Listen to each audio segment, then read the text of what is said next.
পরীক্ষায় যেখানে এই প্রথাগত প্রশ্ন নাই 94% ফেল করে ফেলছে, পাশই করতে পারে না ভর্তি হতে জন্য। তাহলে আমাদের এই সার্টিফিকেট এই কাগজ দিয়ে কি হবে? এই কাগজের মূল্য দুনিয়াতে কেউ দিবে?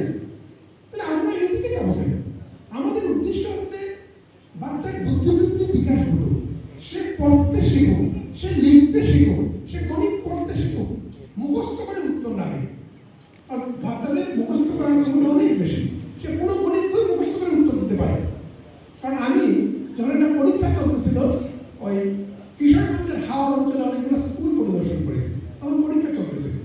আমি দেখলাম তাদের খাতা এই যে প্রশ্নের উত্তর দিচ্ছে, এবং আমি অনেক সময় বুঝতেছি এই বাচ্চাগুলো মুখস্থ করে গণিত উত্তর দিয়ে দিচ্ছে, মানে সে কি বুঝতেছে না যে কেন।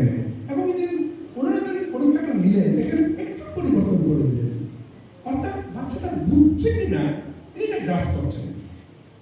ফলে আমরা যারা অভিভাবক আছি কিন্তু এটা বুঝতে হবে যে বাচ্চা যদি এইভাবে না শিখে